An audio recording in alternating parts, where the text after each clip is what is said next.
nous pouvons faire quelque chose pour aider ces pays avec les analystes avérés, les gens qui peuvent faire l'autopsie de l'actualité, l'autopsie des questions très questionnantes de la République démocratique du Congo. Nous, c'est la PS TV.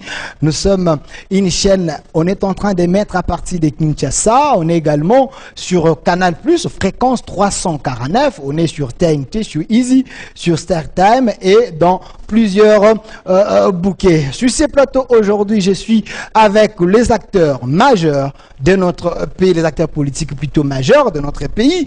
Je suis avec monsieur Ferdinand Kambere, il est secrétaire général adjoint du PPRD, secrétaire permanent adjoint du PPRD, c'est ça que je voulais dire, parti cher à Joseph Kabila Kabange, les Raïs. Monsieur Ferdinand Kambere, soyez le bienvenu.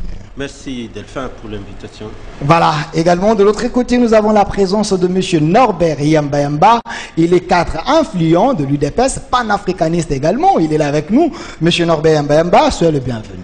Merci pour l'invitation. Je salue mon frère Ferdinand, ça fait un bail. Merci, pareillement. Très heureux de le retrouver encore une fois. Voilà, il y aura des autres invités qui vont nous rejoindre sur ces plateaux.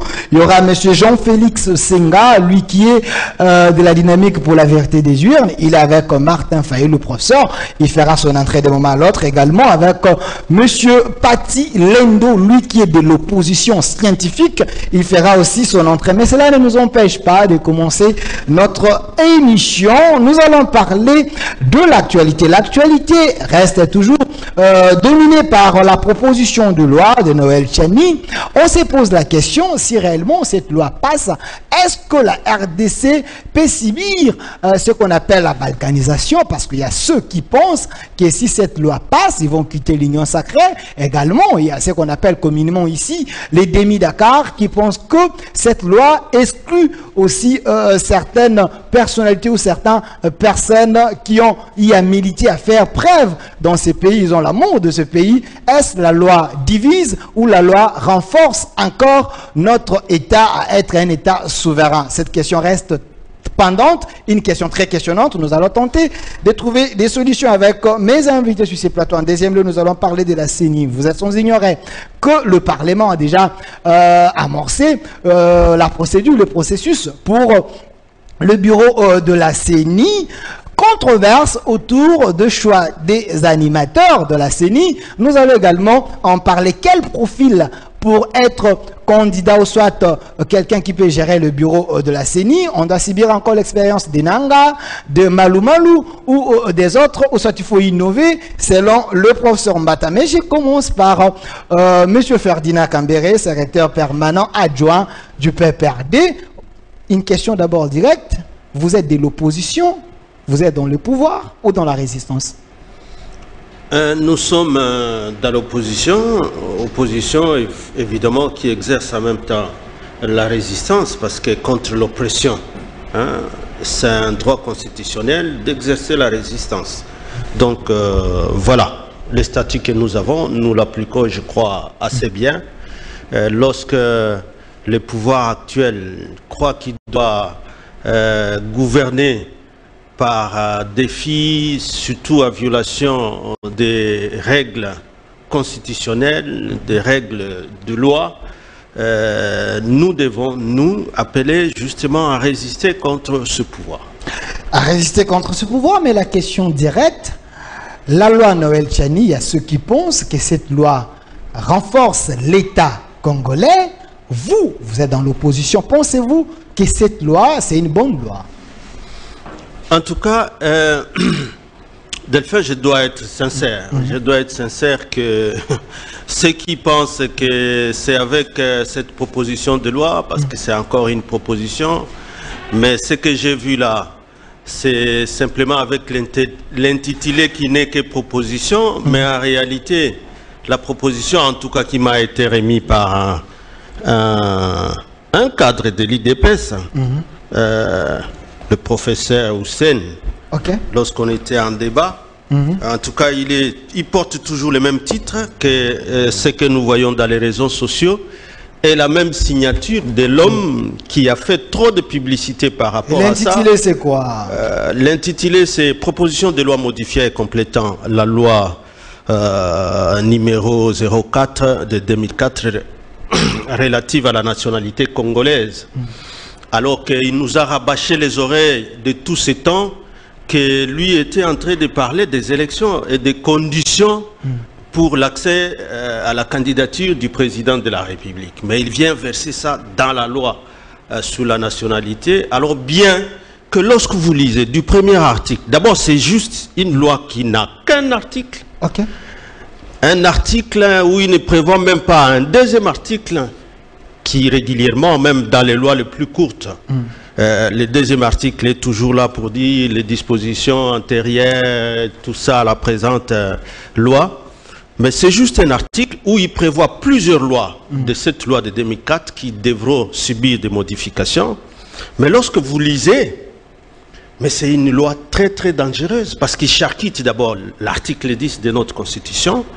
Dans cette loi, il y a la Constitution. Mais bien sûr, parce que déjà l'article premier modifié, il ne vous dit que il dit la nationalité congolaise est une, et il met un point. Alors que depuis 1964, dans la loi de Loulouabou, la nationalité, toutes les constitutions, même celles sous la dictature mobusienne, on a toujours repris que la nationalité congolaise est une et exclusive. Lui a enlevé ça. L'innovation dans la constitution de 2006, qui était une innovation heureuse et qui contrariait ce qui a toujours mal fait, qui a toujours fait mal à la diaspora congolaise, pour ceux-là qui ont toujours été tentés d'obtenir une deuxième nationalité, il a aussi enlevé ça. Parce que l'innovation dans la Constitution, contrairement aux autres qui lui sont antérieurs, c'est que on a défini pour la première fois ce qu'était que la nationalité inexclusive dans notre Constitution en disant qu'elle ne se détient pas concurremment avec une autre. C'est l'article 10 de la Constitution. Elle ne se détient pas concurremment avec une autre. Le mot concurremment, c'est un mot qui est venu, comme je viens de le dire, contrarier l'article ou l'alinéa qui a toujours fait mal. C'est là où on disait elle se perd par l'acquisition d'une nouvelle. Et c'est là où vous avez vu que dans nos ambassades, dès que vous avez une deuxième nationalité, vous perdez. Parce que c'était ça que disait la loi de 81. Malheureusement, que la loi de 2004, ici, qu'il prétend modifier, a repris. Vous avez une deuxième nationalité, vous perdez la nationalité congolaise. Mais la Constitution, à 2006, a déjà amélioré. Donc, ce sont des lois qui sont surannées qu'on ne peut plus ressusciter et nous reprendre les mêmes. Merci, M. Ferdinand. Donc, il y a vraiment beaucoup de choses à dire. Même l'article 4, peut-être pour terminer par là, vous allez voir, par exemple, un autre élément très dangereux qu'il ajoute. Il ajoute le mot nationalité à côté des groupes ethniques. Parce que nous, Congolais, la définition, nous la tirons de notre appartenance aux groupes ethniques.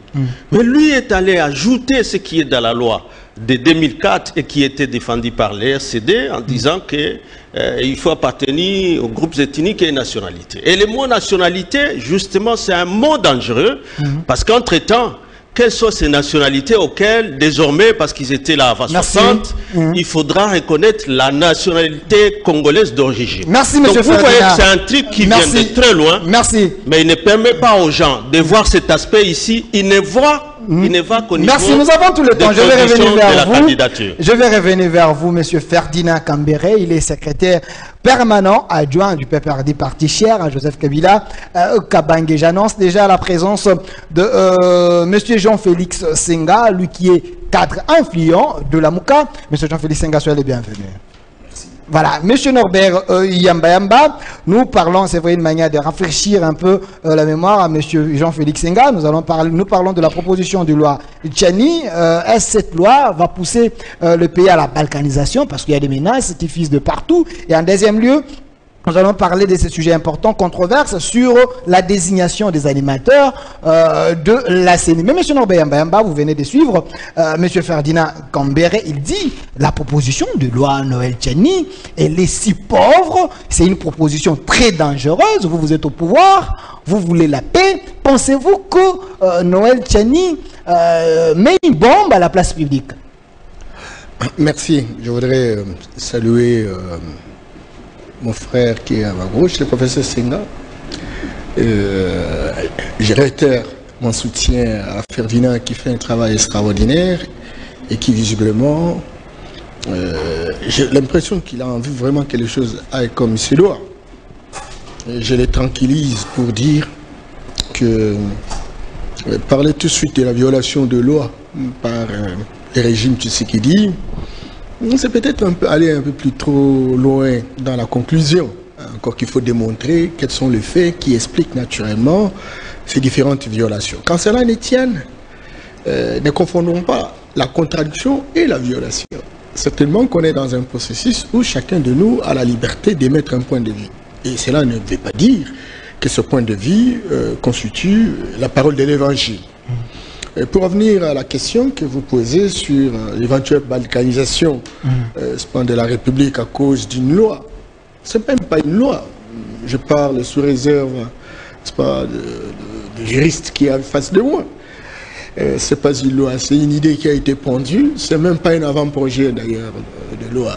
Donc, mais la finalité risque de nous amener par une loi. Voilà pourquoi on est en train de voir un peu de loi. Donc, je voudrais simplement expliquer que la citoyenneté de chacun de nous nous pousse à avoir des idées, nous pousse à proposer des alternatives, nous pousse à avoir des offres politiques.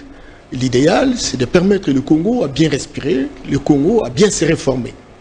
Il ne faut pas inhiber cette capacité de créativité, d'imagination dans le chef du Congolais. On en a besoin. Quiconque peut pouvoir avoir naturellement des propositions. Ça, c'est la première chose. Deuxième chose, je voudrais également dire que celui qui propose cette fameuse loi, que d'aucuns critiquent à longueur de journée, c'est un ancien candidat président de la République qui a un projet. Un sous-traitant de l'UDPS selon les autres. Il faut arrêter les conneries, on parle des choses réelles. Et puis bon, un ancien candidat président de la République, il a un projet, il a une offre politique, il va affirmer son leadership. D'ailleurs, tous les cris, tous les brouhahas, tous les bouquins autour de cette loi, je crois que là où il est, il s'en réjouit, parce qu'il est en train de construire de l'ancrage, parfois territorial et institutionnel. Quelqu'un qui n'était pas du reste, pas connu très bien hier, sur base de quelque chose qui n'est pas péri dans la demeure. Et voilà, donc tout le monde parle, et voilà, maintenant on commence à découvrir Tchani, et il en est content. D'ailleurs, il a réussi véritablement son coup. Cependant, je voudrais dire, sincèrement, mon frère Ferdinand, que j'aime beaucoup, que l'UDPS ne manque pas des hommes intelligents. Il a essayé d'analyser la loi, je l'ai survolé, et je me rends compte qu'il y a des gens qui peuvent faire mieux que ça. Et ça ne manque pas à l'UDPS. Et on ne peut pas recruter un sous-traitant qui pourra produire un travail incomplet. Moi, je ne pense pas. Tchani, vous l'avez suivi à un moment donné, se prenait pour Trésor Mputu. Et ça veut dire qu'il avait la formule pour développer le Congo. C'est que le plan Marshall de Noël Tchani. Le président de la République faisait partie de l'équipe de Léopard, dont lui n'était pas le capitaine, si ce n'est que Tchani. Alors, pouvez-vous imaginer aujourd'hui, sincèrement, que le président puisse entrer dans sa chambre et réfléchir pour responsabiliser Tchani de manière à évincer les adversaires? Moi, je dis non. Arrêtons véritablement ce débat. Allons dans l'essence de voir qu'est-ce qui a été donné comme proposition. Et cela, je demande, parce que j'ai entendu Ferdinand faire une analyse en diagonale. J'ai trouvé quand même qu'il y a des éléments importants, très pertinents par rapport à ce qu'il dit. Et alors, si nous avons une telle loi, si nous regardons l'arsenal juridique de notre constitution, de lois et des textes réglementaires, est-ce qu'il n'y a pas une idée qui puisse nous aider à faire avancer les choses? Et nous avons la responsabilité tous, que ce soit les citoyens pris individuellement ou collectivement, que ce soit les parlementaires, que ce soit les partis politiques, les forces sociales, et d'améliorer quelque chose. Et si nous estimons que ça ne marche pas, si nous estimons que ce n'est pas le moment, moins encore l'opportunité, nous avons la responsabilité d'aider les parlementaires qui endosseraient véritablement la responsabilité. Mais dire que Tchani, et je termine par là, a été robotisé par l'UDPS, qu'il est sous-traitant de l'UDPS, moi je dis, vous vous êtes trompé d'adresse, c'est un argumentaire dénué de tout fondement. Merci. Il fait sa publicité, il propose ses idées, c'est un candidat potentiel à la présidence et il veut véritablement se faire savoir. Merci. Monsieur Jean-Félix Senga, je rappelle que vous êtes de la Mouka. Nous sommes en République démocratique du Congo. La démocratie oblige que tout le monde puisse réfléchir et mettre sa proposition sur la place publique. Est-ce cette proposition de loi de Noël Tchani, vous la Mouka, pensez-vous que cette proposition elle est avantageuse à la nation parce que vous criez, est-ce qu'il y a l'infiltration ici en RDC? Est-ce que cette proposition vous arrange? Nous crions qu'il y a quoi? L'infiltration, il y a le Rwandais, ainsi de suite. Alors lui, il a pensé, si on met cette loi, ça va quand même verrouiller certains postes de responsabilité qui va permettre à ce qu'il n'y ait pas assez l'infiltration. Admettons que nous disions qu'il y avait infiltration et que vous pensez qu'on peut résoudre ce problème-là par la proposition de loi de Noël Tchani. Je ne pense pas. Je l'avais reçu ici, il avait dit c'est un élément pour aller vers là. Donc pour nous, nous pensons que c'est juste une distraction. Par le temps qui court, nous avons des problèmes suffisamment sérieux qui sont sur la table. Le problème sur lequel nous pouvons tabler, débattre pour trouver des solutions afin de frayer une voie pour la sortie des crises du pays que de nous distraire encore avec... Moi, je suis tout à fait d'accord avec M. Yambayamba quand il dit, au fait, c'est une occasion pour Noël de se faire connaître. Et il a réussi son coup. Il a mis quelque chose sur la table et tout le monde aujourd'hui ne parle que de lui. Même dans les fins fonds du Congo, les gens ne parlent que de lui. Qui parle en bien, qui parle en mal, mais au moins, il parle que de lui. Son nom est en vedette. Je me rappelle, à l'époque, Ngwanda disait, chaque fois qu'il y avait des journaux qui apparaissaient, il prenait les journaux et il voyait si on a parlé de lui. Quand on ne parle pas de lui, il était mécontent. Donc, quel que soit ce que l'on dise de lui, pourvu qu'on cite son nom, il était content. Je crois, de ce point de vue, c'est ce que Noël a fait. Mais pour ce qui nous concerne, nous, par rapport à cette loi, nous pensons, si réellement, parce qu'il est libre de poser le problème à la nation, s'il estime que non, on doit traiter de cette question, comme elle est d'intérêt général, je pense, il faut ramener, il faut en faire un large débat, il faut... qu'on intéresse toutes les provinces, parce que ce n'est pas une affaire qui doit se limiter au palais du peuple ou seulement les Quinois qui mais nos provinces sont représentées par les députés nationaux quand même. Il y a 500 députés qui ont le mandat de la République. Les députés ne sont que des représentants. Mais à un moment donné, pour des questions aussi sérieuses, aussi profondes, je ne pense pas qu'on peut se limiter aux députés. Il faut élargir le champ. On peut même demander à ce condition. Allons au référendum pour voir si les Congolais se prononcent pour ou contre. On ne peut pas d'emblée comme ça prendre cette loi. Non, voilà, parce que elle a une conséquence, cette loi. La conséquence, c'est quoi? La conséquence, c'est que une fois qu'on a accepté cette loi et que l'Assemblée nationale a adopté cette loi, eh bien, il faut toucher la Constitution. On sera obligé de toucher la Constitution. C'est un péché si on touche la Constitution? Mais c'est là que le problème se pose encore. C'est là que le problème se pose encore pour ce qui nous concerne, nous. Il n'y a pas peu d'aucun dans ce pays a dit cette Assemblée nationale est constituée dans la plupart des cas de députés nommés. D'aucun l'a dit. On l'a affirmé dans ce pays. Si vous pensez réellement, si tout le monde est conscient quelque part qu'il y a eu des députés nommés, c'est avec les députés nommés que nous allons traiter une question cruciale, aussi importante. Dans le régime de Kabila nommé les députés. Je ne pense pas. Mais il y avait la Cour constitutionnelle. Je ne pense pas que c'est avec cette Assemblée nationale que nous pouvons traiter cette question. Donc renvoyons peut-être la question au référendum, que le peuple se prononce, et alors on pourra voir... Donc vous serez favorable au référendum si l'opportunité se présente, vous serez d'accord? Tout à fait. Merci.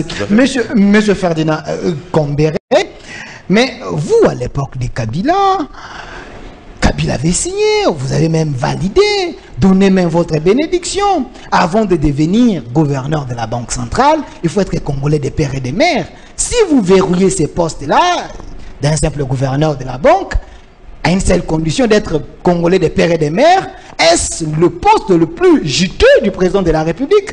Ça vous dérange pourquoi?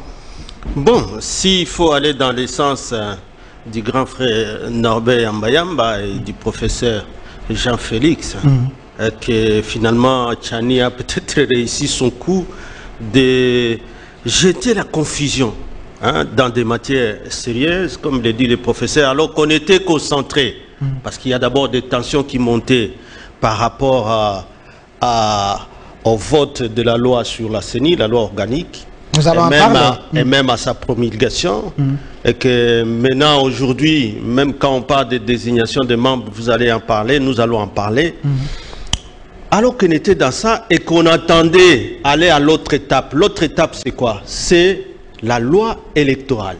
Parce qu'on attend parler des réformes pour que nous ayons un processus serré par rapport à 2006, à 2011, 2018. Et que cette fois-ci, nous nous préparons tous à des élections qui seront les moins contestées possibles. Ça sort au moins de tout le monde, de la bouche de tout le monde. Lui, il vient nous jeter un truc. D'abord, il trompe bien que c'est par rapport à la candidature du président. Je dis bien il trompe parce que les conditions de candidature, ça ne vient pas dans une loi sur la nationalité. C'est dans la loi électorale que nous attendions tous pour que les gens se mettent ensemble et discutent, obtiennent au besoin un consensus par rapport aux réformes à implémenter. Et s'il faut que, à la candidature du président de la République, il y a encore une restriction de plus, parce qu'il n'est pas le premier à parler des restrictions à la candidature du président de la République. Les restrictions sont déjà dans la loi, notamment la caution de 100 000, ce n'est pas tous les Congolais qui ont 100 000 pour être candidat.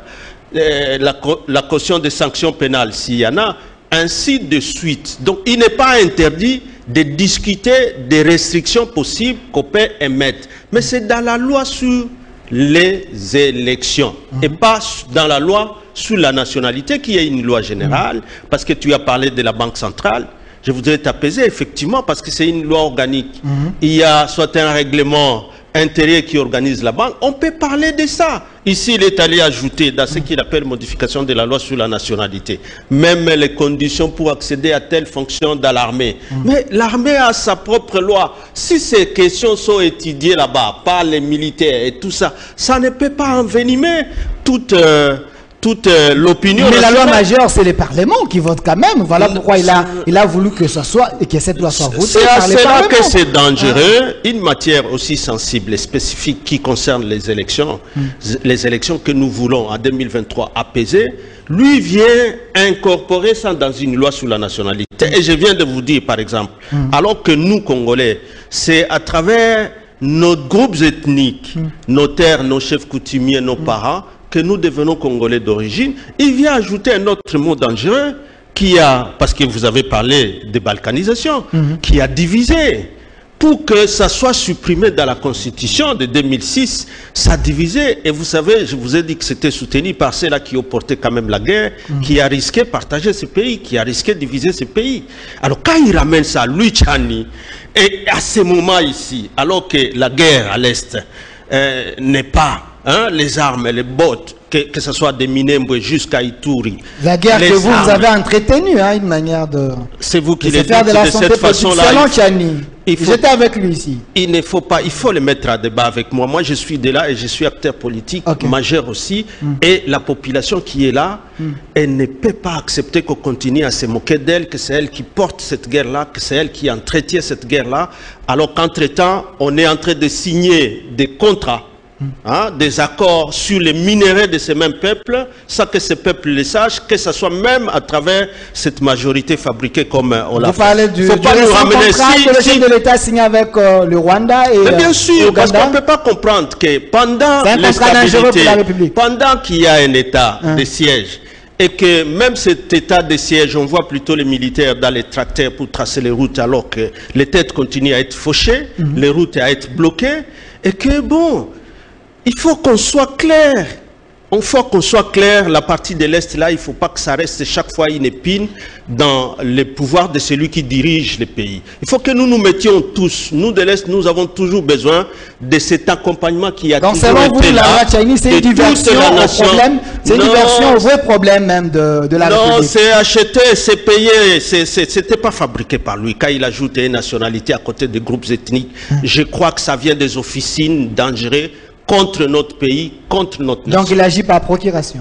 Il agit par procuration. Merci. Bien sûr. Et on a compris qu'après lui, pour endosser, c'est encore un autre, je vais bien, c'est un député national. Comme le grand frère Yamba Yamba l'a dit, mais pourquoi ne pas toujours chercher les gens qui ont une certaine expertise dans l'élaboration des lois, surtout en matière des nationalités, connaître les problèmes successifs par rapport à la succession et comment les mots, par exemple, la nationalité se perd, c'est venu quand? Merci. C'est lorsque Bisengimana était ici. Donc il ne faut pas, il était directeur de cabinet du président de la République, ça qui est un premier ministre, donc c'était un tout puissant premier ministre en réalité. Donc il ne faut pas nous ramener dans ces débats-là, il y a un débat inutile, alors que nous nous préparer à aller aux élections. Merci. La classe politique se divise autour de cette question. La congolité, la loi de Noël Tchani, j'avais parlé avec Noël Tchani, m'avait dit, il était entouré de spécialistes pour prendre cette proposition de loi. Ça, c'est une confirmation. De l'historique de la nationalité. S'il vous plaît, monsieur Ferdinand Kambere. Monsieur Norbert Yamba Yamba, pensez-vous qu'on peut ouvrir encore la brèche, ou soit ouvrir encore le voie, aller même à la révision constitutionnelle, une manière de mettre tout le monde d'accord par rapport à cette loi? Est-ce qu'il y a des choses à réviser dans notre constitution pour que la République démocratique du Congo soit un pays quand même outillé de toutes ces lois? Je parle toujours sous le contrôle des co-débatteurs. Il ne faudrait pas qu'on donne l'impression que l'idée pondue par Noël Tchani est devenue une loi. Il n'en est pas question. C'est une idée articulée dans un document. Il cherche quelqu'un pour le porter. Certainement que Sengi Pouloulou l'a accepté. Et c'est pour autant dire que Tchani a pris une ordonnance où il a promulgué cette loi. Moi, j'ai dit non. Ça, c'est la première chose. Il y a déjà plus de 260 députés, selon Honorable Ntingi Pouloulou, qui sont pour cette loi. Ce qui veut dire que la loi sera votée parce qu'il n'y a que 500 députés au Parlement. C'est un ancien parlementaire. Je sais comment ça se passe. Même s'il y a 260 députés, ce ne sont pas des robots. Ils vont analyser la loi. Il le faisait en une minute. Il l'a fait. Vous croyez que tous ces gens-là sont des robots? On va les manipuler pour accepter n'importe comment. Ils vont faire des choses en violation de la Constitution. Quelqu'un parlait tout à l'heure de l'article 10 de la Constitution. Qu'est-ce que ça prévoit? Est-ce que cette loi est compatible par rapport à cette disposition? Mais c'est à améliorer, quoi. Donc je voudrais simplement dire que c'est une idée, c'est une proposition, qui reste une proposition. Et dans le respect des règles de l'art, les parlementaires vont l'analyser. Certainement qu'à l'intérieur de l'Assemblée ou du Sénat, il y a quand même des hommes et des femmes qui pensent autrement, tel que nous en parlons aujourd'hui. Et donc, ils vont y mettre de l'intelligence politique pour arriver véritablement à améliorer cela. La crainte, c'est quoi? C'est qu'il ne faudrait pas que, parce que nous ne sommes pas d'accord par rapport à cette priorité et que nous refusons, j'allais dire, nous voulons imposer l'inhibition, c'est-à-dire la neutralisation des initiatives des Congolais. Ah là, ce n'est pas correct. Sinon, on ne fonctionnerait pas dans un état de droit. Ça se prend une deuxième chose. Troisième chose, je me dis, certainement qu'on parle de priorité. Il faut focaliser l'attention dans tel ou tel secteur, c'est évident. Mais écoutez, les priorités aussi sont relatives. Quelle est la priorité pour tel, quelle est la priorité pour tel autre? Si Tchani estime que c'est ça sa priorité, eh bien voilà, analysons ce qu'il propose.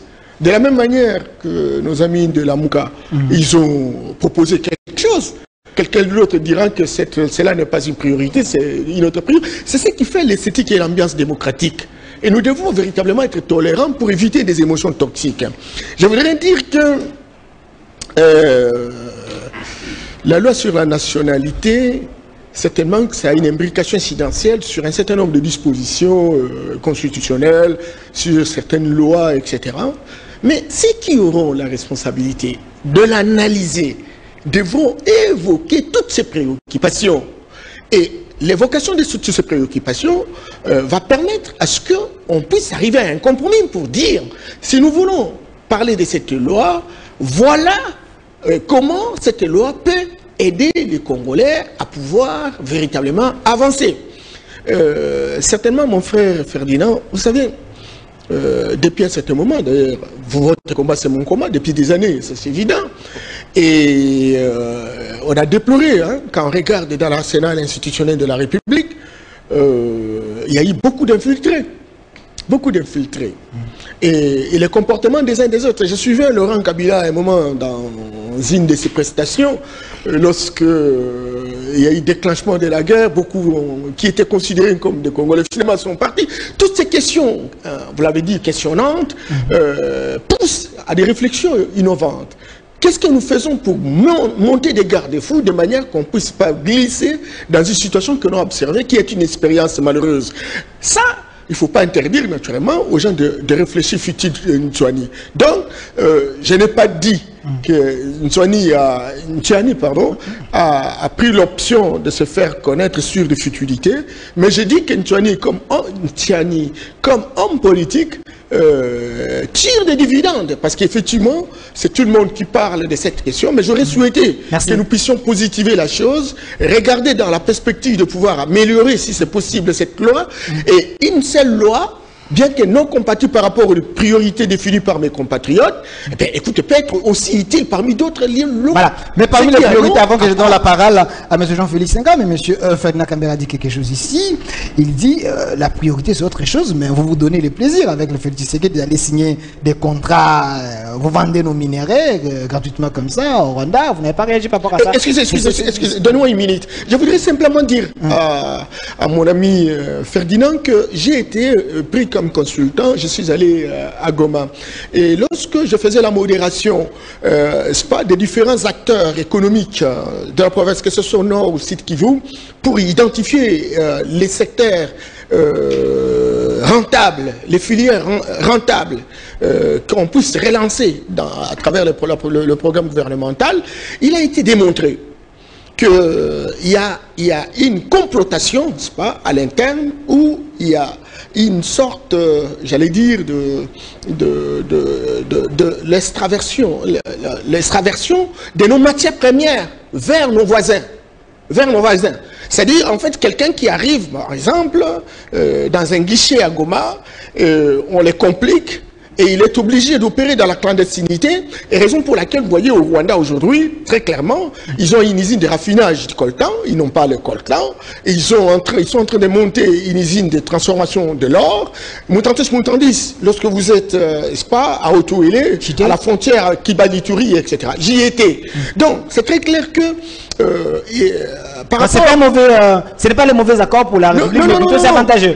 Merci. Non, excusez, vous pouvez m'arracher, mais il faudrait quand même que 5 secondes, vous avez suffisamment de temps. J'ai suivi ces deux chercheurs politisés, en fait, même de l'extérieur, qui disent que Félix a vendu véritablement des minéraux. Moi, je dis c'est faux et archi faux. La traçabilité, la transparence par rapport à cette question, etc., n'existait pas. Alors, le Rwanda, c'est notre pays, c'est un pays voisin. On peut tout changer, on ne sait pas changer la géographie. La perspective de l'UDPS en 2063, c'est de construire une dynamique vers la construction d'une puissance régionale, dont le Congo est la locomotive. Et donc, nous devons créer ce que nous appelons des projets intégrateurs. Il est anormal, lorsque vous êtes à Goma et que le gaz méthane est utilisé par le Rwanda et pas par le Congo. Les marchés de Goma, les marchés de Bukavu, et même aussi à Kinshasa, on commence à être alimenté par les gaz. Merci, donc, Mbemba. nous voulons, Je vais revenir vers vous. Traiter avec le Rwanda pour dédramatiser les relations, pour construire la traçabilité, pour éviter véritablement... Merci. Monsieur Jean-Félix Senga, je vais vous lire, hein, il y a... la constitution égyptienne, apparemment, vous la mangez avec le professeur Kalele et les autres, vous n'êtes pas pour cette proposition de loi Noël Tcheni, mais je fais une analyse comparative. Il y a la constitution égyptienne, article 334. Les candidats à la présidence doivent être égyptiens et des parents égyptiens, jouir de ses droits politiques et civils, n'est pas posséder une autre nationalité et marie à une personne égyptienne. Ça, c'est la constitution égyptienne. Je prends encore une autre constitution. La constitution algérienne. Voilà, article 84, on dit, pour être éligible à la présidence de la République, les candidats doivent ne pas avoir acquis une autre nationalité étrangère, jouir uniquement de la nationalité algérienne d'origine et attester de la nationalité algérienne d'origine du père et de la mère. Être des confessions musulmanes. Vous voyez, donc il y a des pays, on a imposé cette façon de faire. Est-ce que ce n'est pas un bon exemple pour nous aussi que nous puissions sceller notre constitution pour éviter le pire? On n'est pas les premiers. Je veux bien. Je crois qu'il n'est même pas dit que nous sommes obligés de singer l'Égypte ou l'Algérie. C'est vrai, chez eux c'est comme ça. Et d'ailleurs, vous vous souviendrez, même en son temps, à l'époque de Mobutu, chez nous c'était aussi comme ça. Il y a la loi qui disait en ce temps-là, pour être président fondateur de la République, fondateur du impère et président de la République, il fallait être zaïrois des pères et des mères. À l'époque de Mobutu déjà. À l'époque de Mobutu, il y avait un certain nombre de dispositifs qui limitaient l'accession à certains postes. Si je m'abuse, à l'époque de Mobutu, Kengo ne pouvait jamais devenir président de la République comme il a été candidat avec cette constitution. Lui ne pouvait se limiter qu'au poste de Premier ministre. Donc, on a connu ça. Maintenant, aujourd'hui, qu'est-ce qui se pose? Il ne faudrait pas que la subjectivité supplante l'objectivité. Est-ce que c'est une nécessité? Est-ce que c'est un besoin? Si c'est un besoin pour le Congo, on dit, ok, on fait un débat. Le débat doit être général. Il ne doit pas être limité. On fait un débat. Et si la majorité de Congolais se prononce pour cette loi, on y va. C'est ça la démocratie, comme on le dit. Mais ce n'est pas par sentiment qu'on doit tailler des lois. Ce n'est pas par sentiment qu'on devra tailler des lois. Donc moi, je ne suis pas de ceux qui pensent que si jamais cette loi passait, c'est fini, c'est l'hécatombe, c'est la balkanisation. Je ne suis pas de ceux qui pensent ainsi. Pourquoi? Parce que je voudrais en appeler... Ceux qui pensent qu'on va franchir la ligne rouge. Hein. Non, je voudrais par contre en appeler à la responsabilité de tous les leaders. C'est dans des moments pareils que les leaders doivent démontrer qu'ils sont réellement leaders. C'est-à-dire qu'ils donnent la voix. Je ne pense pas qu'un leader aussi sérieux dans ce pays peut trouver normal pour une loi qu'on brûle le pays. Pas du tout. Donc cette loi ne serait pas taillée contre un individu. Ça, il y a ceux qui pensent qu'on vise Moïse Katumbi plus. C'est vous qui le citez. Moi, je m'insurge contre ça. D'ailleurs, pour Moïse Katumbi, on devait soulever d'abord un certain nombre de questions avant de penser. Admettons que on visait Moïse Katumbi. Il faut faire appel à Mouyambo, Jean-Claude Mouyambo, qui fut l'avocat de Moïse. Est-ce que ce que Mouyambo avait affirmé est vrai? Si Mouyambo répète, démontre que réellement Moïse, sa mère est zambienne, Moïse n'est même pas concerné par cette loi. N'est même pas concerné par cette loi. À ce moment-là, si les gens pensent que la loi est taillée pour le contrer, lui, ils sont à côté de la plaque parce que Moïse lui-même, par ses parents à lui, il n'est pas congolais.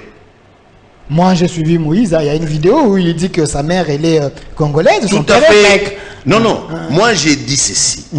Nous avions tous suivi. Et la vidéo est là. On peut venir avec la vidéo où Mouyambo expliquait qu'il y avait un sujet zambien qui avait fait appel au gouvernement zambien pour intercaler les remorques de la Gécamine qui amenait les minéraux en Afrique du Sud, qu'on a arrêté parce que la Gécamine devait à ces sujets zambiens.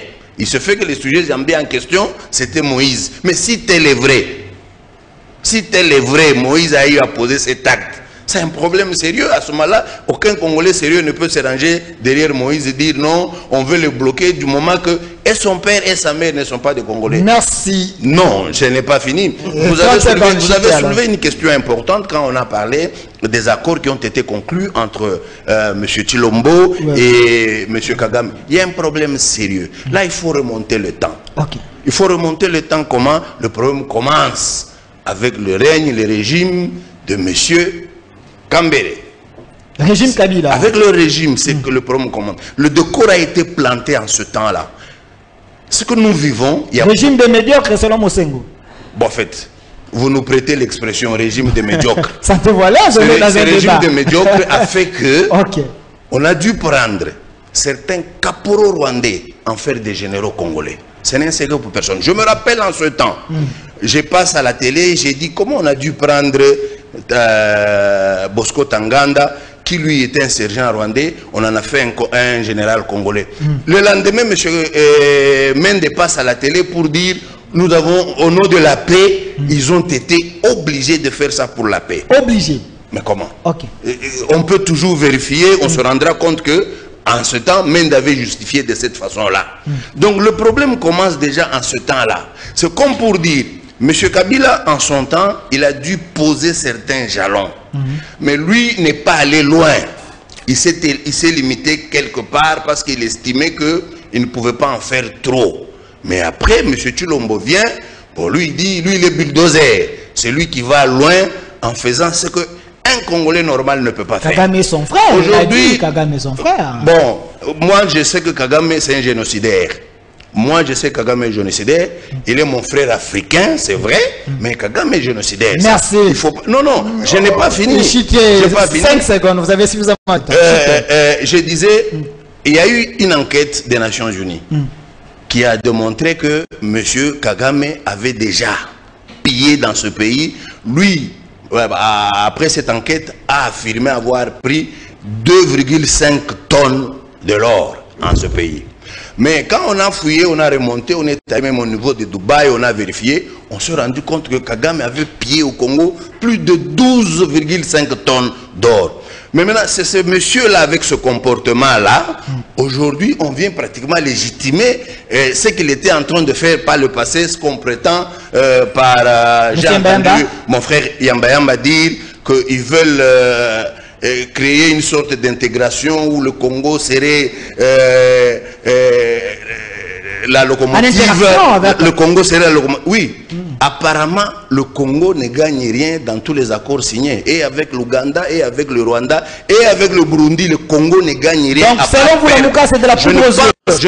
Je ne trouve pas normal que M. Norbert, que lui, j'ai eu à suivre plusieurs fois ses interventions, ses analyses, parfois en tant que quelqu'un le patron de l'ONG, qu'aujourd'hui, au nom de l'UDPS, qu'il soutienne ce qui se passe, ce qui s'est passé avec M. Tshilombo. C'est anormal. Merci. Comprenez, on est en République démocratique du Congo. C'est ça aussi la beauté de la démocratie, un débat républicain.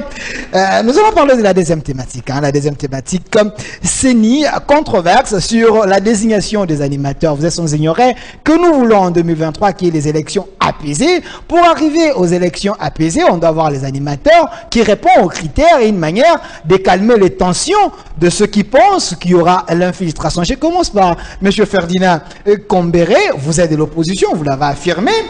Pensez-vous que c'est possible actuellement que nous puissions avoir des animateurs sérieux pour la CENI? Si oui, ça va se faire comment? D'être fait avant d'arriver, mais attends quand même que... Vous payez les arriérés. Que j'ai sali un changement à plus de 180 degrés de l'IDPS, qui criait hier que Kabila était rwandais, que Kabila a vendu le Congo et que ce soit ceci, et qu'aujourd'hui la formule pour dédramatiser les relations avec le Rwanda, il faut lui donner nos terres, il faut lui donner notre or, ils ont déjà des usines de traitement, ainsi de suite. C'est quand même un changement à plus de 180 de l'IDPS. Et surtout, quand ils ignorent qu'il y a quand même la Constitution, l'article 214, lorsqu'il y a des échanges, les accords d'échange, c'est la volonté du peuple, c'est le référendum. Parce que quand même, c'est pas pour rien que dans l'article 10, sur la nationalité, on parle de groupes ethniques et on parle de leur terre. Et lorsque vous êtes en train de superviser ou de d'être parrain des accords qui mettent en péril les terres des Congolais, les ressources de sous-sol, donc sous leur terre, et vous pensez que vous dédramatisez les relations avec le Rwanda sans passer par la volonté du peuple tel que prévu à l'article 10 et à l'article 214, où il faut nécessairement que ces accords-là, moi je profite de votre micro pour dire au Rwanda, à l'Ouganda et au Burundi, attention, s'il y a eu des accords, nous voulons savoir, le peuple veut savoir, vous, les Congos étaient engagés à quel degré, et sur quoi et quoi, de manière transparente. Et nous n'allons pas nous contenter à ce que la ratification, parce que par la loi, encore que dès que la majorité a changé, ça passé par les élections, le Parlement aussi, sa légitimité est mise à caution. Et donc nous ne pouvons pas, au mépris de la volonté du peuple, où il y a le référendum qui est repris dans notre constitution. Je comprends maintenant pourquoi cet instrument qui a été promulgué par le Raïs Joseph Kabila Kabange était important. Sinon, on serait dans la merde. Vous en êtes fier. Avec un président de la République qui, lui, peut s'affoutre et commencer à parrainer des accords qui mettent dangereusement le pays à mal. La question de la CENI. Alors, la question que vous soulevez là, la question que vous soulevez de la CENI, c'est ce que je dis. En réalité, si nous parlons de la Constitution, c'est parce qu'il y a eu quand même un pacte républicain. Je ne vais pas revenir sur comment l'armée, tel et qui dans l'armée, qui était qui. Vous avez favorisé un peu les autres. On a favorisé notre armée. L'armée de Kabila, c'était les FAC. Et lorsqu'on s'est mis ensemble, c'est chacun qui a amené du sien, MLC, RCD et tout ça. C'était pour qu'on construise, avec cette volonté de construire l'armée ensemble. Et cette réforme de l'armée continue. Et que donc pour la CENI, c'est quand même regrettable que le chef de l'État, c'est vrai, c'est dans ses prérogatives, mais qu'alors qu'il y avait déjà des voix dissonantes. Donc contrairement à l'esprit du pacte républicain qui est consigné depuis Sand City et qu'on a essayé d'écouler en termes de dispositions constitutionnelles, que lorsque nous voulons aller à des élections apaisées, que déjà la première étape a été une étape où on fait un forcing de la majorité actuelle, une majorité factice, fabriquée de la manière que tout le monde connaît, que ce soit simplement par les votes. Le consensus, je crois qu'il aurait dû être privilégié. Après la promulgation, il n'y aurait pas de discours contraire. Tout le monde serait aujourd'hui en train de vouloir placer les siens dans cette centrale électorale pour que nous avancions. Parce qu'entre-temps, le pouvoir n'a que 4 ans, n'a que 5 ans. Et il ne lui reste, je crois, que 2 ans. Et une année pour gouverner, l'autre, ça sera une année électorale. Vous êtes dans l'opposition. Le choix des animateurs, vous êtes secrétaire permanent adjoint du PPRD. Vous êtes dans l'opposition, vous avez assez des députés, la MOC également. Je ne sais pas si la MOC est aussi dans l'opposition. Comment vous vous organisez? Vous aurez aussi vos membres là-bas dans les bureaux? Non, c'est ce que je vous dis, on ne saura pas mettre tant qu'il y a des bruits, tant qu'il y a des tensions. Il faut que les esprits soient apaisés. Vous abandonnez l'offre? On n'abandonne rien, on continue avec les combats pour qu'il y ait des élections apaisées. Ce que nous disons est qu'il serait mieux que l'IDPS comprenne que c'est un processus qui a besoin de sérénité, qui a besoin de tout le monde, pour que tout le monde soit rassuré. Pourquoi vous citez l'IDPS? C'est pas l'IDPS qui fait... Mais le président, il est de quel parti? Et aujourd'hui, les mots douce operandi à l'IDPS, on le sait, c'est d'abord, il faut suivre ce que les militants vous disent. Vous savez comprendre, que ce soit même par la loi. Dans certains partis robotisés, le grand frère Norbert était en train d'esquiver que non, bon, c'est un citoyen qui a réfléchi, il ne faut pas lui contester ses droits, mais ne contestez pas non plus le droit à ceux-là qui contestent. cette réflexion. Merci, monsieur On Ferdinand. l'a vu, ceux qui ont proposé même à l'Occident des lois sur, c'est pas moi quoi, l'homosexualité et tout ça, avant que ça ne soit déposé, il faut laisser les débats aussi se tenir. Merci.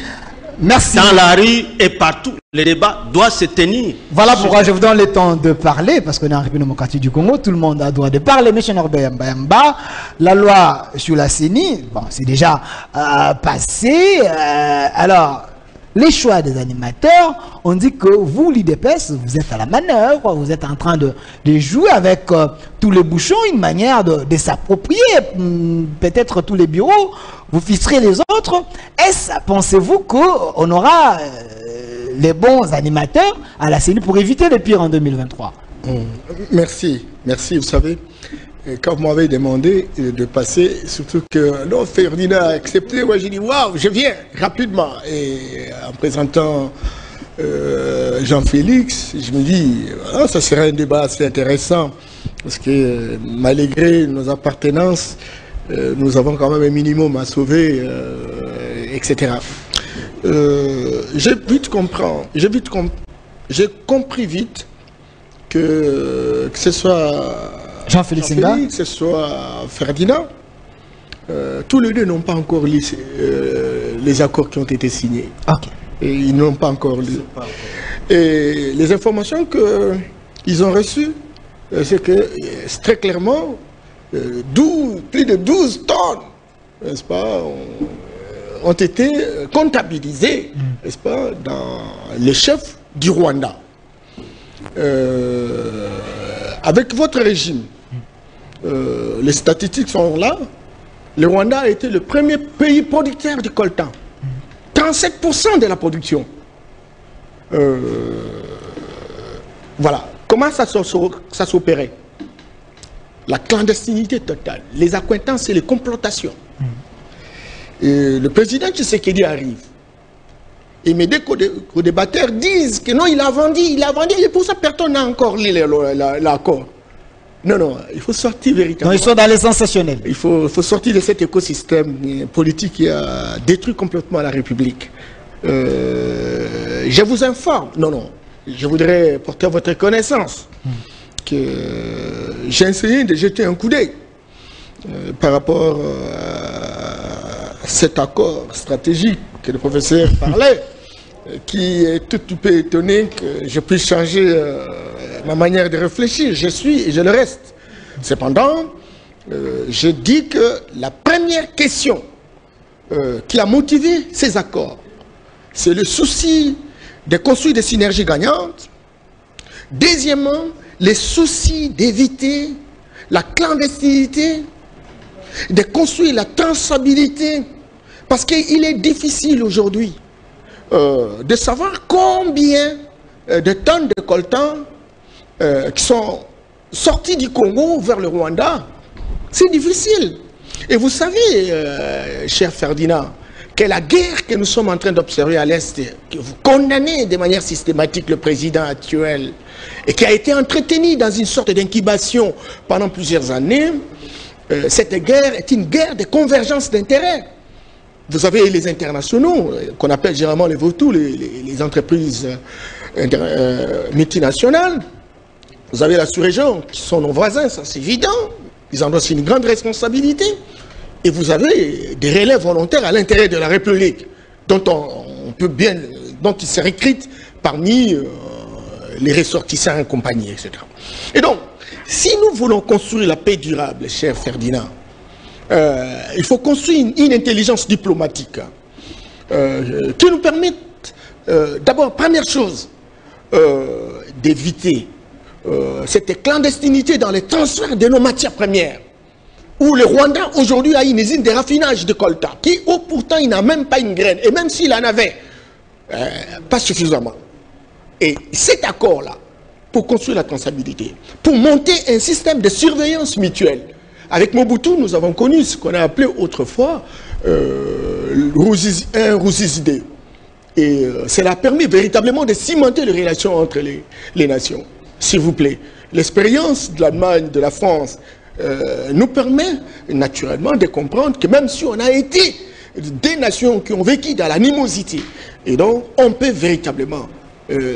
Ferdinand ne veut pas que je parle à la dédramatisation, mais je dis qu'on peut bien dégonfler les tensions. Donc, la motivation première, c'est la préparation aussi de l'Afrique de demain. L'Afrique d'aujourd'hui est divisée, elle est saucissonnée. Les puissances régionales ne sont pas en concordance. Préparons l'agenda 2063. Si on est incapable de s'entendre au niveau de la frontière pour créer des relations qui nous permettent ensemble d'aller de l'avant. Donc, vous avez vidé votre temps. Je vous ajoute 45 secondes pour la question de choix des animateurs de la CNI. Alors, vous n'avez pas répondu à cette question. La question des animateurs de la CNI... Vous manipulez les tours pour... vous êtes en train d'entretenir les lits même de la tricherie en 2023. Et c'est ça justement l'échec du régime qui est porté. Je ne veux pas dédouaner mon frère Ferdinand, même si je connais le parcours des salites. Mais je me dis que voilà l'élite politique que vous avez formée. Comment pouvez-vous imaginer que vous avez 98% la moyenne, la statistique, au niveau de l'Assemblée nationale, comme au Sénat, et ils sont manipulables. Et ils ne peuvent pas utiliser leur intelligence. Alors, quel dividende entendez-vous naturellement pour que le pays puisse avancer? Non, cher Ferdinand, il s'agit d'une discipline aujourd'hui en vogue, la manchémologie. La manchémologie, c'est une discipline qui s'intéresse à l'étude des séquelles, des traces par rapport au système que nous avons subi.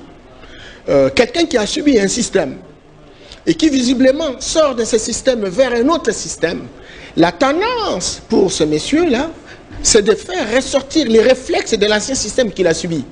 Et si hier la CNI était robotisée et que le personnel politique est robotisé, manipulé à souhait, c'est très clair qu'on puisse aller dans des conclusions non concluantes aujourd'hui. Même si l'effort qui est fait, justement, c'est de construire une dynamique. Certainement que je pourrais partager, et naturellement, certaines remarques autour de la grande capacité d'innovation par rapport à la loi qui existe aujourd'hui. Il y a des choses à dire. Mais qui a pris cette loi? Et c'est justement le Parlement. Or, le Parlement est hétérogène.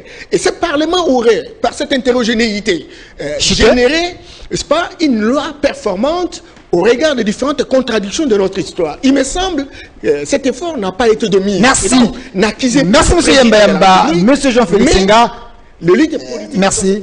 Monsieur Jean-Félix Senga, vous êtes de la Mouka, je précise bien, parmi les têtes pensantes de la Mouka. Vous avez pondu également vos réflexions sur la CENI, c'est que vous voulez des réformes. Mais aujourd'hui, on est déjà sur une loi organisant la CENI, déjà promulguée. Alors, il faut avoir les animateurs qui peuvent agir pour qu'on aille aux élections. Est-ce que vous allez prendre part parmi les animateurs qu'on va désigner, parce que vous êtes dans la résistance, opposition, ou qu'est-ce que vous voyez? Pensez-vous qu'avec cette équipe, on peut aller aux élections apaisées? Nous pensons que les élections sont une matière très susceptible, qui demande beaucoup de tact, qui demande qu'on fasse attention, et qu'on ne prenne pas de loi, qu'on ne taille pas de mesures n'importe comment. Dans un premier temps, il aurait fallu qu'il y ait consensus. Parce que tout le monde est engagé dans les élections, et tout le monde, nous sommes tous parties prenantes, et par conséquent, il fallait que les parties prenantes se mettent ensemble, s'entendent, se comprennent, et il n'est pas dit que il n'y a qu'un seul groupe politique qui devra dicter la loi et que les autres endossent. Non. Si on se mettait ensemble, si on prenait ne serait-ce que le temps de se parler, ce serait bien. On pondrait quelque chose qui serait commun et par conséquent, nous nous sentirons tous concernés et nous nous engagerons dans cette voie. Mais pas le temps qui court.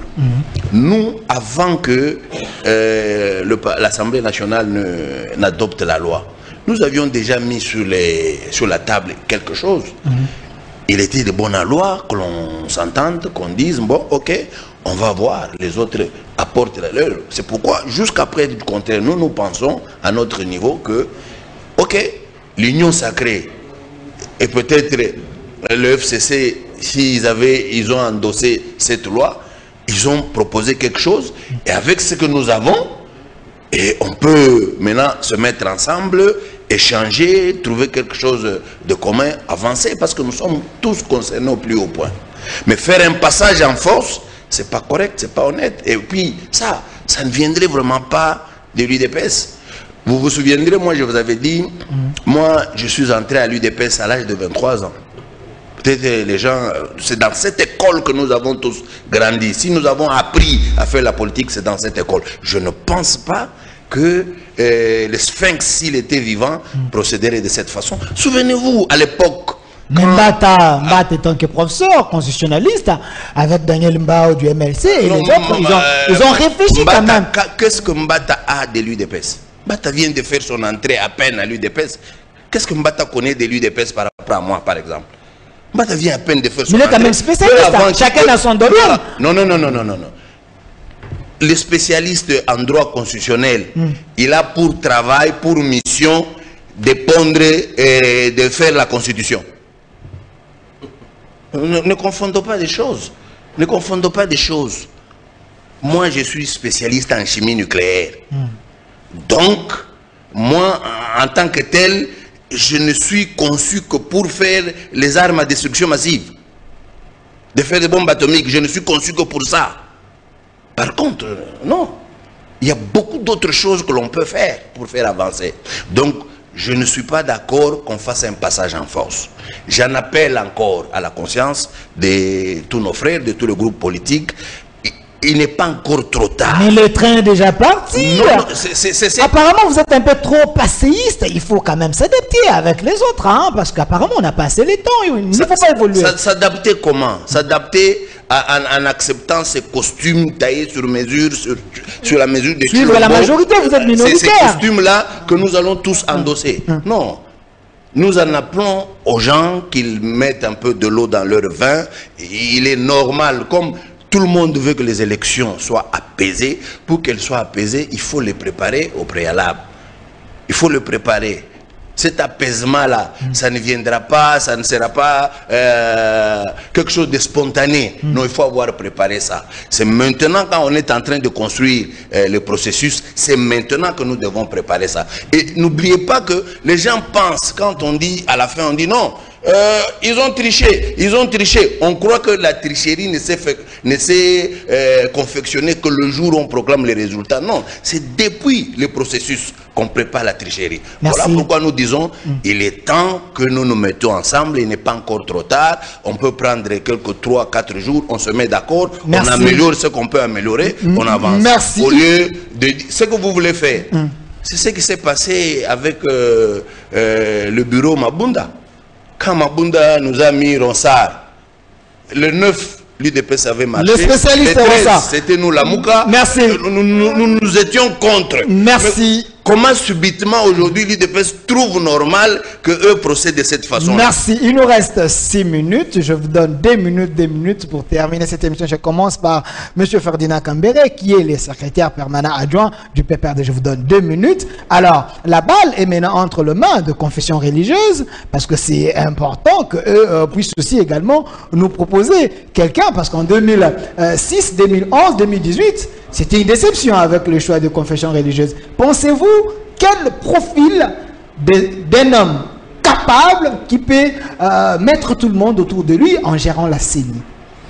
Bon, Delphin, laissez-moi rencontrer un peu 2 minutes, une accusation. Je gère mes 2 minutes. Okay. De Yamba Yamba, lorsqu'il dit que c'est sous votre régime que le Rwanda a été premier exportateur, comme s'il y avait un accord pour ça. Il sait bien que la guerre de l'Est, c'est une guerre imposée. Et la guerre de l'Est n'a pas été amenée par ni Mouzé, ni le Raïs Joseph Kabila Kabange.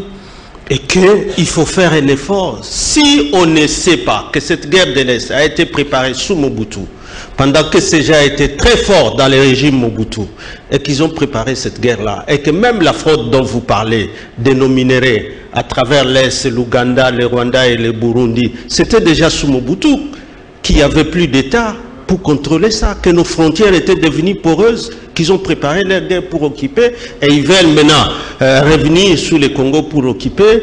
Et ceux qui résistent, comme les Kabylistes, vous voulez qu'ils endossent ce qui s'est passé. Nous décrions ce qui s'est passé et l'instabilité qu'il y a là, comme vous l'avez qualifié, c'est une guerre économique. On sait bien que c'est pour la recherche de nos minéraux. Et tant qu'on ne sera pas capable de sécuriser nos frontières, d'avoir une armée nationale, une administration saine, ça sera toujours difficile, comme vous le dites. Mais lorsque vous parlez de mettre ensemble les synergies avec eux, ça ne vient pas que de nous, ça ne peut pas venir que de la tête. Il y a eu déjà un accord d'Addis Abeba qui avait été diabolisé par l'opposition, alors que cet accord-là était plutôt une voie. Mais au moins, nous avons la Constitution. J'ai dit aussi, nous avons au moins cet accord. Il aurait bien voulu que nous l'étudions que de vouloir croire que la synergie gagnante, ça sera clandestinement, ça sera pire que ce qui est en train de partir sous la guerre.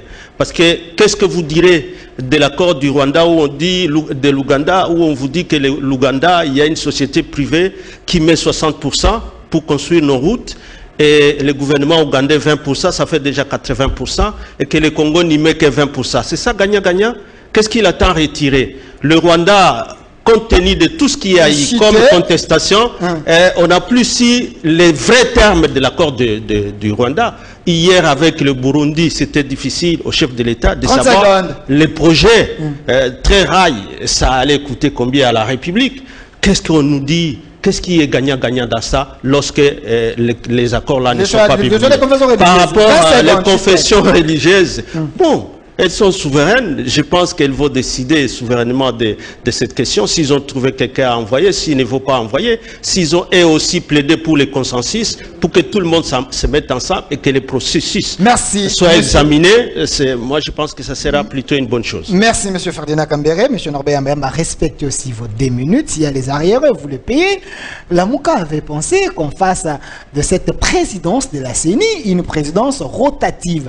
Pensez-vous que ça serait un moyen de crédibiliser quand même cette institution? Ça fait partie des recettes, mais je voudrais simplement tranquilliser mon frère Ferdinand pour dire que certainement que nous venons de signer un accord de traçabilité, de construction des synergies, mais c'est moins grave qu'avoir les éléments rwandais à l'intérieur de nos institutions. Nous avons été infiltrés. Nous avons été infiltrés sujet à partir de la fidèle base, et puis vous avez le RCD, vous avez le CNDP, vous avez le M23. C'est cette filière qui véritablement a infiltré, infecté nos institutions et qui nous a créé des problèmes jusqu'aujourd'hui. Et alors maintenant vous vous déclarez Pilate au moment où vous avez été à la base et parce que vous en avez profité au maximum. Je voudrais dire que la question, par exemple, de la CENI, c'est une question importante. Qui peut diriger la CENI? Est-ce qu'on peut prendre même Dr Mukwege, parce qu'il a quand même l'aura. Non, ce n'est pas une question seulement d'aura. C'est pas une question d'aura. Moi, j'ai été à 2000 km passer les élections là-bas. Même si Mukwege était ici, c'est compliqué ce qui s'est passé là-bas. Donc c'est une question très stratégique qu'il faut véritablement bien réfléchir. Mais c'est votre responsabilité, encore une fois, de l'élite politique, pas du PPRD. Pourquoi? Parce que vous rappelez, à l'époque, vous aviez la même vision que moi. Lorsque on disait que qu'on différencie les institutions publiques qui ont la gestion de la République et les institutions d'appui à la démocratie. Et qu'il a été dit que les institutions d'appui à la démocratie soient dirigées par des acteurs non étatiques, des acteurs sociaux qui sont intéressés à la question. Et c'est à l'époque qu'on a généré ce qu'on appelle des associations électorales, des associations de droits de l'homme, etc. Et donc les politiciens, au lieu de faire cette séparation nette, auraient voulu infiltrer toutes les institutions. Aujourd'hui, on se lamente. Je crois qu'aujourd'hui, plus que jamais, s'il y a des propositions de FCC, de la Mouka, compagnie, etc., pour améliorer, on peut bien améliorer. Malheureusement, on a avancé, le président a signé, mais il y a moyen de sauver. Il y a moyen de sauver. Pourquoi? Parce que si on revenait à la situation où on remettait on remettait les acteurs non étatiques qui sont spécialisés sur la question. Merci. Et si on se posait la question, je me suis beaucoup passé. 2 secondes. J'ai pas aimé que les confessions religieuses soient responsabilisées, etc. parce qu'elles ont démontré leurs limites 3 cycles électoraux. Merci. Etc. On aurait pu, non seulement qu'ils choisissent, mais que cela soit validé par la société civile. Monsieur Jean-Félix Senga, également le 2 minutes, on est vraiment à la fin, le mot de la fin. Est-ce qu'on peut donner cette responsabilité, voilà, est-ce qu'on peut donner cette responsabilité au ministère de l'Intérieur, une manière de créer... Je voudrais d'abord dire, pour ce qui concerne l'accord d'Addis Abeba, l'accord signé en 2013, cet accord-là n'était contraignant que pour le Congo. On nous exigeait, on nous donnait, nous les Congolais, des missions à remplir. C'est ainsi que nous, à l'opposition à l'époque, nous étions contre cet accord. Mais aujourd'hui, que l'on vient nous dire, non, nous avons préféré faire de la diplomatie juste pour avoir la traçabilité, c'est trop simpliste. C'est trop simpliste. Il aurait fallu qu'on soit d'abord en mesure de créer une armée capable de faire face à tout ce qui se passe là-bas. Parce que nous vous disons, il est impensable que l'on décrète un état de siège dans des provinces frontalières, mais on ne ferme pas les frontières. Mais c'est à ce moment-là qu'on estime qu'on peut signer des accords du genre. Les réformes sont en cours. Il faut, soyons sérieux. Pour ce qui concerne les éléments envoyés, nous demandons aux confessions religieuses qu'en tout cas, qu'elles tiennent bon. Nous ne trouvons pas normal qu'on envoie des gens pour cette loi-là, cette loi organique qui a été taillée sur mesure. On ne voudrait pas qu'on fasse ça. Prenons le temps pour bien préparer les choses afin que nous ayons de bonnes élections. Merci. Ça n'est fini pour aujourd'hui. On n'a plus le temps, mais nous allons vous inviter prochainement pour amplifier encore l'actualité. Je vous laisse mardi la guerre de l'Est sans connaître l'histoire de cette guerre à partir du roi Léopold II, le deuxième régime, sans interroger tous ces régimes qui ont succédé, les régimes actuels. On force toujours dans les cas. Merci. Merci à vous, monsieur Ferdinand Kambere. Je rappelle que vous êtes secrétaire permanent adjoint du PPRD. Merci d'avoir répondu à notre invitation également de l'autre côté. Monsieur Norbert Yamba, cadre influent de l'UDPS panafricaniste. Merci d'avoir répondu à notre invitation. Monsieur Jean-Félix Senga, la tête pensante de la Mouka. Merci également d'avoir répondu à notre invitation. Merci aussi à vous, fidèles téléspectateurs. Restez fidèles à nos programmes. Au revoir.